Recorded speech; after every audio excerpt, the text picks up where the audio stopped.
성도 여러분 안녕하십니까? 오늘 교과 5가 공부하도록 하겠습니다. 5가 제목은 선지자들의 외침입니다. 기억절은 미가서 6장 8절입니다. 사람의 주께서 선한 것이 무엇임을 내게 보이셨나니 여호와께서 내게 구하시는 것은 오직 공의를 행하며 인자를 사랑하며 겸손하게 네 하나님과 함께 행하는 것이 아니냐. 이번 주 교과는 선지자들의 외침입니다. 그러니까 선지자가 많이 나오는데요. BC 8세기경에 선지자가 나옵니다. 미가가 나오고 그 다음에 아모스가 나오고 그리고 호세아가 나오고 이사야가 나옵니다. 이들은 다 BC 8세기경, 그러니까 그 우시야, 요담, 아모스, 히스기야 동안에 그 유다와 이스라엘에서 활동하던 선지자들이었습니다. 사람이 주께서 선한 것이 무엇임을 내게 보이셨나니 여호와께서 내게 구하시는 것은 오직 정의를 행하며 인자를 사랑하며 겸손하게 하나님과 함께하는 것이 아니겠느냐. 혹시 이걸 해보신 적 있습니까? 정의를 행하고 사람들을 사랑하고 겸손하게 하나님과 함께하는 거예요. 참 쉬운 일이 아닙니다. 정의를 행한다는 거 정말 어렵습니다. 사람을 사랑한다는 거 정말 어렵습니다. 내 식구도 사랑하기가 쉽지가 않습니다. 그리고 겸손하게 하나님과 함께 한다는 것은 더 힘들죠. 성경은 계속 하라고 그러죠. 이걸 하라고. 선한 것이 무엇인지 내게 보이셨다. 토부. 주께서 보시기에 좋았더라. 선한 것이 토부입니다. 헬라어는 아가도스죠. 아가도스. 착한 일, 선한 일.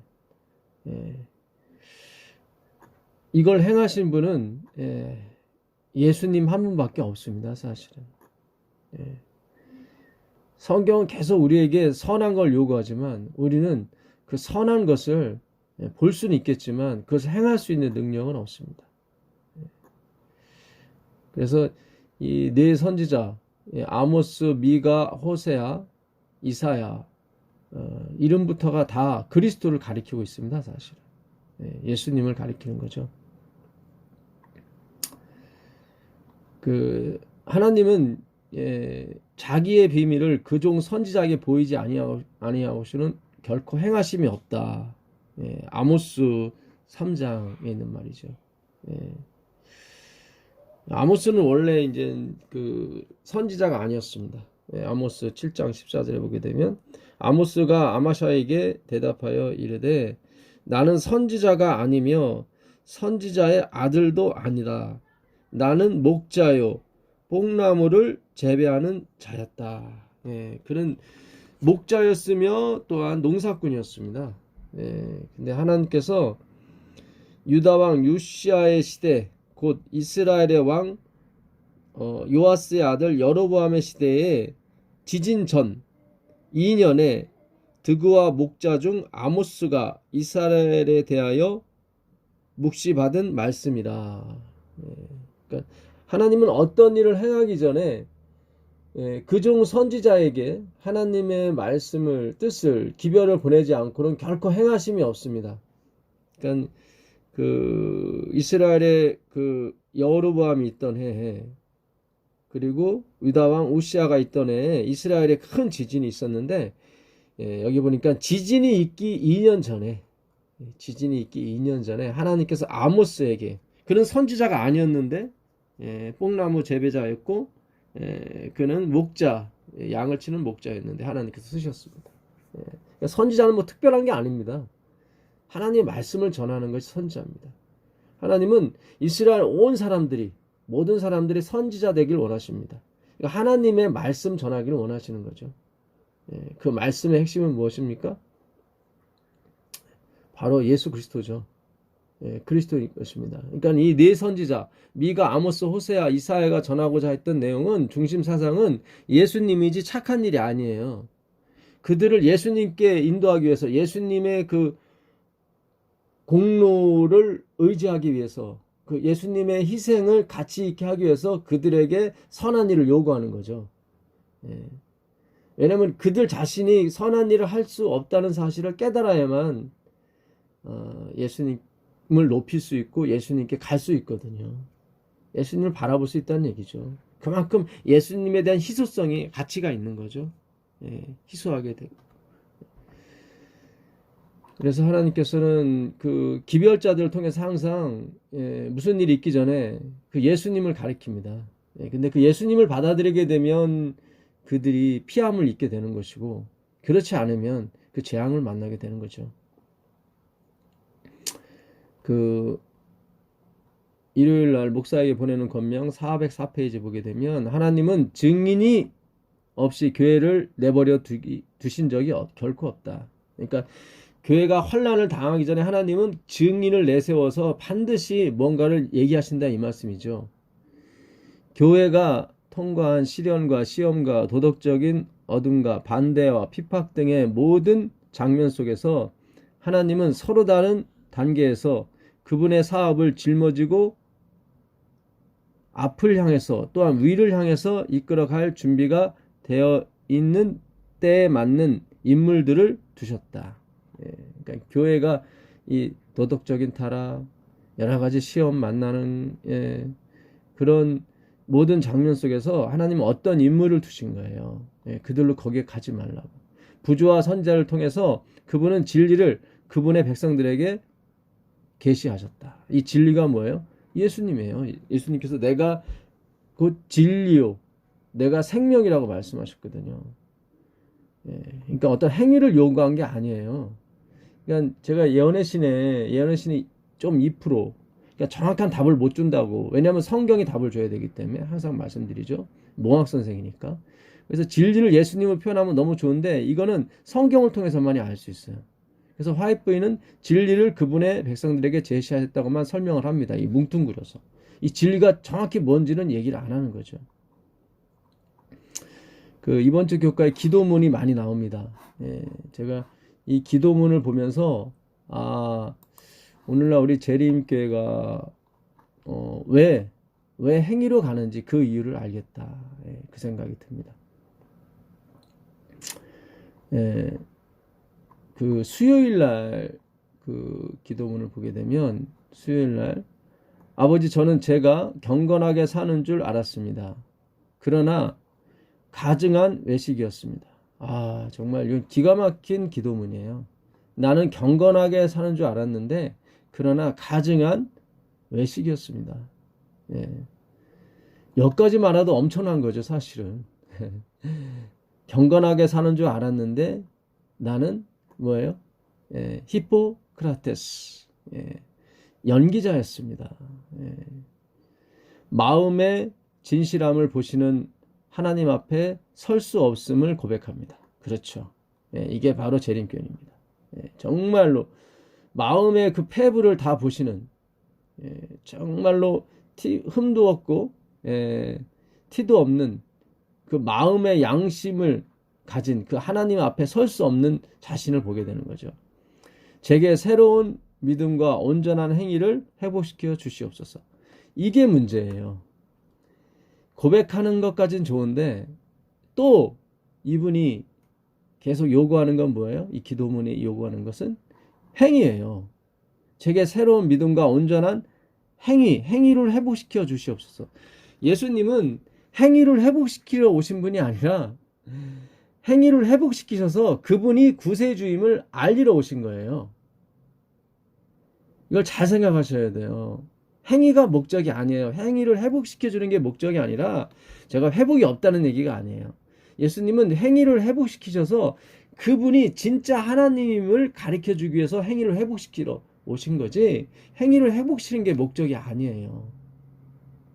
예수님 당신 자신이 목적이라 이 말이에요. 우리가 이걸 놓친 거예요. 재림교회가. 우리 교회가 우리 교인들이 정확히 말씀드리면 우리의 신앙이, 저를 비롯해서 우리 신앙이 이걸 놓친 거예요. 예. 고백하는 것까지는 좋은데 계속 결국은 뭐예요? 계속 행위가 마침표예요. 행위가 마침표. 예. 증언보감, 목요일 날입니다. 증언보감 20510페이지 보게 되면 교인들로 하여금 이와 같은 주의 백성들을 돌보는 일에 기지와 재능을 발휘하게 하라. 그들로 하여금 사치품과 쓸데없는 장식품들을 버리고 고통 중에 있는 가난한 사람들에게 편의를 제공하게 하라. 그렇게 하면 이사야 58장에 있는 교훈을 실천하게 되고 거기에 기록된 복을 소유하게 될 것이다. 예. 그러니까 엘렌 화이트이 이사야 58장에 있는 복을 회복하기 위해서는 가난한 사람들을 도와주고 그들의 편의를 도모하는 거죠. 쓸데없는 장식품이나 사치품을 버리고 고통 중에 있는 사람들 돌보라는 거예요. 그러면 이사야 58장에는 축복이 온다고 합니다. 그럼 이사야 58장의 축복이 무엇입니까? 이사야 58장으로 가보시자고요. 1절입니다. 크게 외치라. 목소리를 아끼지 말라.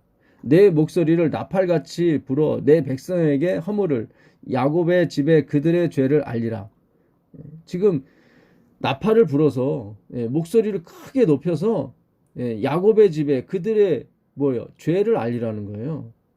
이게 이사야가 전하는 기별이에요. 그들이 날마다 나를 찾아 나의 길 알기를 즐거워하며, 이거는 아침마다 예배드리고 아침마다 찬송한다는 얘기죠. 마치 공의를 행하여 그의 하나님의 규례를 버리지 아니하는 나라 같아서 그들은 정말로 하나님의 법도와 규례를 지키는 나라같이 보였단 말이죠. 의로운 판단을 내게 구하며 하나님과 가까이 하기를 즐거워하는도다. 이렇게 하나님과 늘 성전 찾기를 즐거워하고 봉사하고 희생하는 그런 나라 같았단 말이죠. 우리가 금식하되 어찌하여 주께서 보지 아니하시오며 우리가 마음을 괴롭게 하되 어찌하여 주께서 알아주시지 아니하시나이까 하는지라. 보라, 너희가 금식하는 날에 오락을 구하며 온갖 일을 시키는도다. 보라, 너희가 금식하면서 논쟁하며 다투며 악한 주먹으로 치는도다. 너희의 오늘 금식하는 것을 너희의 목소리를 상달케 하려는 것이 아니니라. 이것이 어찌 내가 기뻐하는 금식이 되겠으며 이것이 어찌 사람이 자기의 마음을 괴롭게 하는 날이 되겠느냐. 이게 괴롭게 한다는 게 이게 전에 우리가 배웠었죠. 아나예요. 아나는 뭐냐면 자기를 학대하고 자기를 괴롭히고 자기를 모독하는 날이에요. 근데 이들은 자기가 옳다고 논쟁하는 날이 돼버린 거예요. 금식이. 자기의 옳음을 나타내는, 그러니까 자기의 죄를 고백하는 것이 금식이 아니라 자기의 옳음을, 자기가 금식하는 것 자체가 옳은 행위라고 생각하는 거예요. 안에 스펙이 되는 거예요. 굵은 배와 재를 펴는 것을 어찌 금식이라 하겠으며, 형식만 갖춘다고 해서 예배만 드린다고 해서 어찌 금식이냐, 어찌 그 자기를 어떻게 낮추는 거냐. 그렇지 않다. 여호와께 연락될 날이라 하겠느냐. 내가 기뻐하는 금식은 흉악의 결박을 풀어주며, 내가 기뻐하는 금식은 뭐예요? 흉악의 결박을 풀어주는 거예요. 멍에의 줄을 끌려주며 압제당하는 자를 자유하게 하며 모든 멍에를 꺾는 것이 아니겠느냐. 하나님이 기뻐하는 금식은 밥 안 먹고 그런 게 아니라, 기도하고 그런 게 아니라 뭐예요? 흉악의 결박을 풀어주는 거예요. 멍에의 줄을 끌려주는 거예요. 압제당하는 자를 자유케 하는 거예요. 빼앗은 걸 돌려주는 거예요. 남을 억울하게 했던 것을 돌려주는 거예요. 근데 이게 돼야 안 돼요? 안 돼요. 우리는 안 돼요. 이걸 누가 하셨어요? 예수님이 하셨어요. 이 흉악의 결박을 풀어주고 압박당하는 자의 멍에를 끌려주는 그 행위를 누가 하셨냐면 예수님이 하신 거예요. 우리가 안 되니까. 누가복음 4장 16절입니다. 예수께서 그 자라나신 곳 나사렛에 이르사 안식일에 자기 규례대로 해당에 들어가서 성경을 읽으려고 서심해 선지자 이사야의 글을 드리거늘 책을 펴서 이렇게 기록한 데를 찾으시니라. 아까는 이사야 58장을 우리가 읽었었죠. 예수님은 61장을 읽으십니다. 그 후죠. 곧 주의 성령이 내게 임하셨으니 이는 가난한 자에게 복을 전하게 하시려고 내게 기름을 부으시고, 여기 보죠. 가난한 자를 위해서 오신 거예요. 우리가 가난한 자를 돌보질 못하거든요. 기름을 부으시고 나를 보내사 포로된 자에게 자유를. 여기 나오죠. 흉악의 결박을 풀어주고 같은 말입니다. 눈먼 자에게 다시 보게 함을 전파하며 눌린 자를 자유케 하고. 이거 억압에 눌린 자죠. 율법에 눌리고 억압에 눌린 그런 사람에게 자유. 예수님이 그랬거든요. 진리를 알지니 진리가 너희를 자유케 하리라. 아들을 아는 자마다 뭐예요? 자유케 된다고 그랬거든요. 그러니까 아들이 진리인 거예요. 아들을 아는 게 자유케 되는 거예요. 주의 은혜해, 희년의 해죠. 은혜를 전파하게 하려 하심이라 하셨더라. 예. 책을 덮어 그 맡은 자에게 주시고 앉으시니 해당에 있는 자들이 다 주목하여 보더라. 이 예수께서 저희에게 말씀하시되 이 일이 오늘날 너희 귀에 응하였다. 이 얘기는 뭐예요? 계속 응하지 못하였는데 이제 응했다는 거예요. 그러니까 성경은 예수님을 가리키는 거예요. 그러니까 오늘 교과가 우리 보고 자꾸 뭘 행하라고 하기에 앞서서 예수님을 전해야 되는 것입니다. 예수님을. 예. 지금 오늘 그것이 응했다고 나오잖아요. 오늘 응했다고. 예. 예수님께서 그러셨어요. 엘리야 시대 때, 예? 엘리야 시대 때 그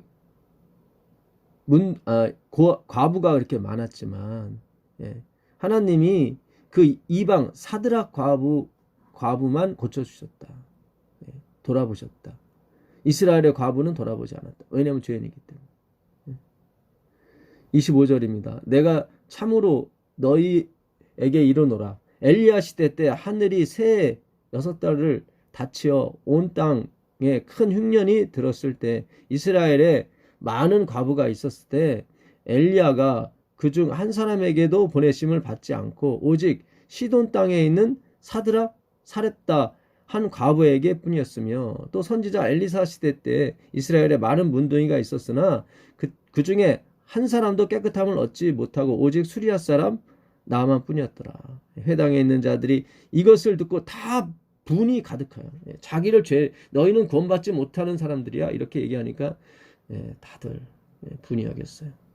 그들은 이사야 58장 흉악의 결박을 풀어준다고 믿는 사람들이었으며 자기들은 금식하고 멍에의 줄을 끌려주는 사람이라고 압박당하는 자에 의해서 애쓰는 사람이라고 착각했는데 예수님이 오셔서 아니라고 그런 거예요. 너희들 아니다.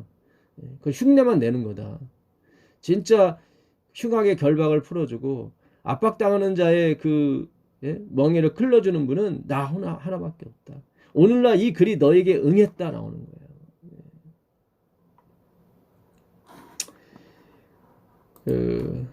신명기 15장 4절에 보게 되면 네가 만일 네 하나님 여호와의 말씀만 듣고 내가 오늘날 네게 명하는 그 명령을 다 지켜 행하면 네 하나님 여호와께서 네게 유업으로 주신 땅에서 네가 정령 복을 받으리니 너희 중에 가난한 자가 없으리라.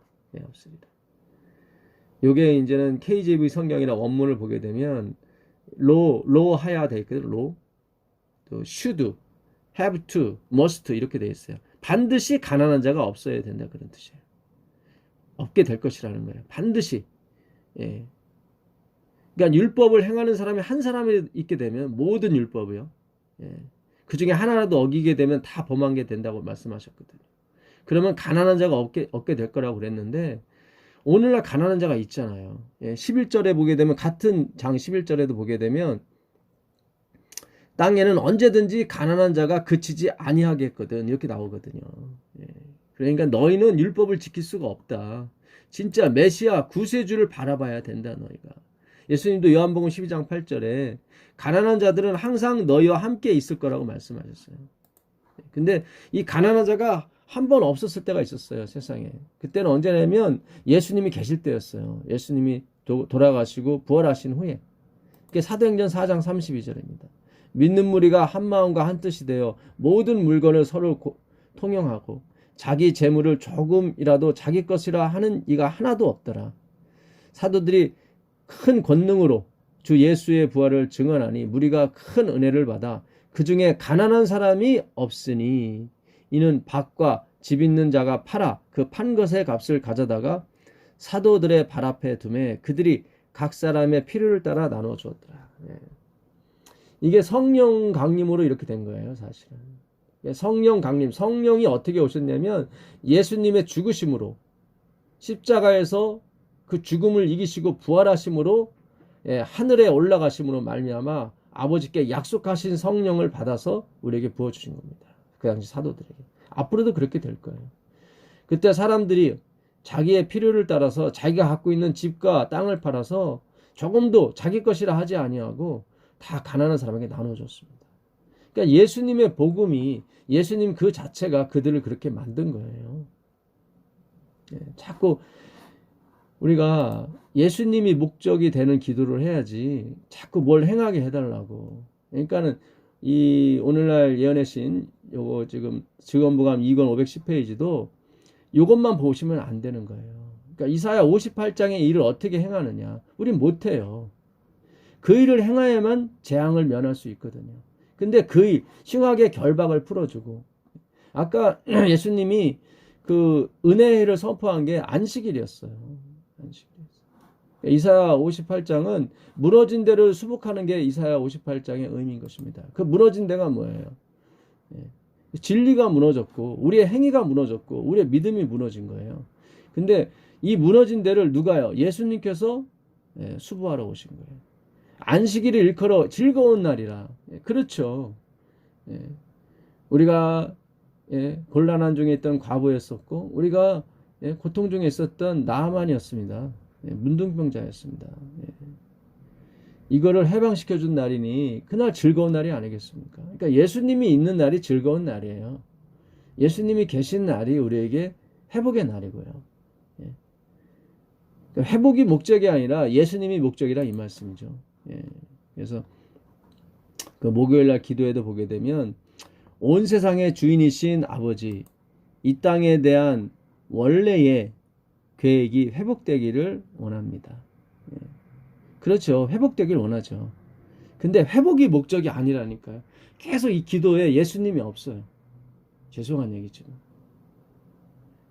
그러니까 하나님이 원하시는 것은 우리가 막 흉하게 결박을 풀어주고 압제당한 데를 뭐 고쳐주고 그 고난에서 건져주고 하는 게 목적이 아니라 예수님이 목적이라니까요. 왜냐하면 예수님 안에 생명이 있고 하나님이 계시기 때문에 그래요. 그분이 있으면 이 회복과 자유와 이 풀어짐이 다 그냥 부속물 오게 돼 있습니다. 그러니까 하나님을 아는데 도구가 쓰여지는 게 회복이지 회복 자체가 목적이 아니에요. 그러니까 우리가 이게 자꾸 열매 위주의 신앙, 거듭남의 신앙, 거듭남 위주의 신앙을 하다 보니까 예수님이 자꾸 곁다리로 빠지게 되고 두 번째가 되고 그렇게 됩니다. 예수님은 곁다리가 아니에요. 그런 그분을 모독하는 것입니다. 전에도 말씀드렸지만 예수님이 하나님이십니다. 왜냐하면 예수님 외에는 하나님을 알 방법이 없기 때문입니다. 예수님 외에는 하나님 앞에 갈 수 있는 사람이 없기 때문에 그분이 하나님이에요. 유일하신 하나님, 우리에게는. 그분 안에 성령님 계시고 그분 안에 아버지가 계신다 이 말씀이에요. 우리가 성령님과 아버지를 만날 수가 없어요. 죽어요, 우리는. 근데 예수님의 십자가로 말미암아 그분의 육신이 되심으로 말미암아 다 커버해 주시는 거예요. 영원토록 그런 거예요. 영원토록. 우리가 아무리 깨끗하고 우리가 아무리 거듭났다 할지라도 아버지 앞에 못 갑니다. 우린 죽습니다. 근데 갈 수 있는 길이 열렸는데 예수님 때문에. 예수님이 우리를 다 그 손으로 십자가에 못 박힌 그 크신 희생의 손으로 우리를 가리워서 마치 하나님의 등을 보여주시고 그 손으로 모세를 가리웠던 것처럼. 그래서 우리는 회복이 목적이 아닙니다. 사랑과 공의가 지배하는 세상이 열리기를 소망합니다. 근데 여기까지 가서는 안 돼요. 회복하기를 원하고 또 열리기를 소망하고 이거 괜찮습니다. 그러나 최종적인 목적은 예수님 그분이 되셔야 되는 것입니다. 그날이 올 때까지 이미 시작된 하늘나라의 백성으로 살게 해 주시옵소서. 이게 마지막 이게 기도거든요. 근데 마지막 기도가 결국 예수님이 아니라 이렇게 하나님 나라의 백성으로 살게 하는 것이 우리 목적이 행위가 목적이 돼버린 거예요. 이걸 행위로 마음한 의라고 그래요. 겉으로 보기엔 되게 좋아요. 가인의 제사처럼 열심히 1년 동안 농사지어서 하나님께 드리는 거 얼마 좋습니까? 그 정성이. 그건 받아주세요. 근데 그것으로는 영생에 들어갈 수가 없다 이 말씀이에요. 그것으로는 영원한 생명을 얻을 수가 없어요. 칭찬은 받을 수 있을지 모르겠지만 그 말씀을 드리는 거예요. 그래서 이것이 부분적으로 과정으로는 존재할지 모르겠지만 이것이 목적으로는 존재해서는 안 되는 것입니다. 그것을 지금 오늘날 전하는 것입니다. 그러니까 두 사람이 의합지 않고서야 어찌 동행하겠느냐 이렇게 나오잖아요. 그게 아모스 3장 3절입니다. 그러니까 두 사람이 그 농사 짓는 선지자가 얼마나 없고 하나님이 답답하셨으면 그 양치기를 콜업하셔서 그 선지자 삼으셨겠어요. 그러시면서 하시는 말씀이 뭐예요? 두 사람이 의합지 뜻이 같지 않고서야 그 두 사람이 뭐예요? 하나님과 우리죠. 예수님과 우리를 얘기하는 것입니다.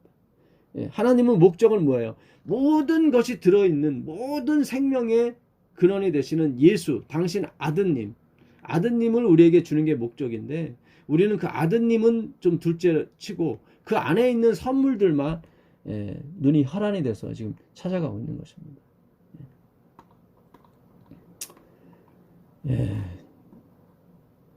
이 세상에 저도 이런 말씀 드리지만 이 세상에 그것이 혈안이 안 된 사람은 아무도 없죠. 사실 건강하고 싶고 돈도 많이 갖고 싶고 높은 지위도 갖고 싶고 공부를 잘해서 훌륭한 사람도 되고 싶고 뭐 이런 것들이 뭐 얼마나 많겠습니까? 근데 예수님은 구하지 않죠. 그게 저를 비롯한 오늘날 우리의 신앙인의 현 주소인 것입니다. 그걸 깨닫는 거예요. 아, 주님 그렇군요. 저도 똑같은 사람이었군요. 똑같이 입술이 부정한 자로서 입술이 부정한 백성 중에 거했으며 그게 진짜 선지자의 모습이에요. 이사야가 6장에 하나님을 만나고 자기를 고백하는 것처럼. 오늘날 선지자들의 외침이 그렇게 돼야 될 줄 믿습니다. 나는 똑똑하고 깨끗해서 선지자가 된 게 아니라 여러분과 똑같습니다.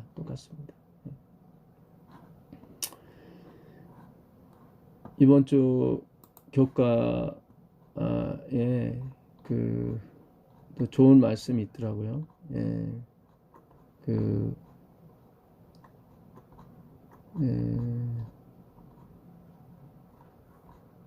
화요일 날인가요?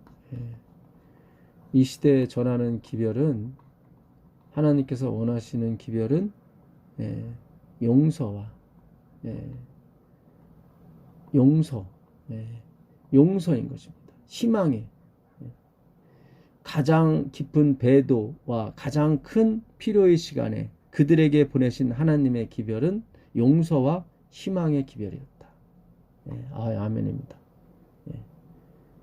가장 깊은 배도와 가장 큰 필요의 시간에 그들에게 보내신 하나님의 기별은 뭐였어요? 용서와 희망의 기별이었어요. 이게 누구예요?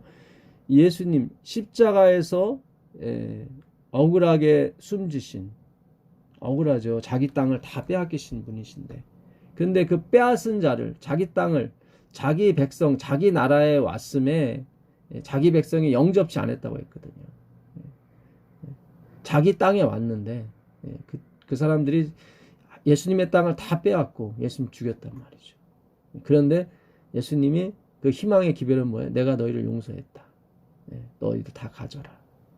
내가 너희를 용서한다. 나를 받아들이기만 해라. 그거예요. 그 이상도 아니고 그 이하도 아니에요. 내가 용서했으니까 앞으로 이렇게 살아라. 그것도 아니에요. 우린 그런 능력이 없습니다. 그냥 그 십자가에서 우리를 위한 배려를 받아들이시면 되는 것입니다. 그리고 그걸 느끼시고 그걸 누리시고 그리고 회개하시면 되는 것입니다. 아, 내가 전에 악랄한 사람이었구나. 선지자왕 283페이지예요. 참 좋은 책입니다. 선지자왕. 가장 깊은 배도와 가장 큰 필요의 시간에 그들에게 보내신 하나님의 기별은 용서와 희망의 기별이었다. 이걸로 끝입니다. 우리에게 어떤 책임을 요구하거나 어떤 의무감을 요구하거나 그렇지 않습니다. 예. 그렇다면 우리 안에 뭐 근거가 있다는 얘기예요. 자꾸. 예. 그게 인본주의적 기별이고 그게 행위로 맘려의 사상인 것입니다. 세상이 다 그렇게 가고 있어요. 우리는 도저히 이사야 58장의 기별, 자기를 괴롭게 하는 형식은 취할 수 있을지 모르겠지만 배옷을 입을 수 있을지는 모르겠지만 내 양심에 내 마음에 배옷을 입을 수가 없는 것입니다. 우리는 오직 마귀 자녀 같은 존재인 것입니다. 하나님의 아들로서 이 땅에 오셔서 마귀 자녀처럼 되신 마귀 자녀들의 그 죄를 다 뒤집어쓰고 홀로 돌아가신 그리고 우리를 향해서 용서를 하시면서 돌아가신 그 기별을 받아들이는 것입니다. 그것이 바로 십자가에서 돌아가신 자의 뜻이었던 것입니다. 그 뜻을 이루는 것이 선지자들의 외침을 이루는 것입니다. 오늘날 정말 하나님의 남은 선지자들이 있어야 되는 것입니다. 하나님께서 이 기별을 그 재앙이 닥치기 전에 재난이 닥치기 전에 당신의 종들을 통해서 전하기를 원하는 것입니다. 놀라운 은혜가 있기를 빌겠습니다. 하늘에 계신 아버지 하나님 감사합니다. 오늘도 미가와 아모스와 이사야와 호세아를 통해서 우리에게 외치신 그 기별을 우리가 받아들이게 하옵소서. 호세아 예수 그리스도였습니다. 예수님 당신 자신이 기별이었고 당신 자신이 회복이었습니다. 그것을 깨닫게 하여 주시옵소서. 예수님의 이름으로 기도합니다. 아멘.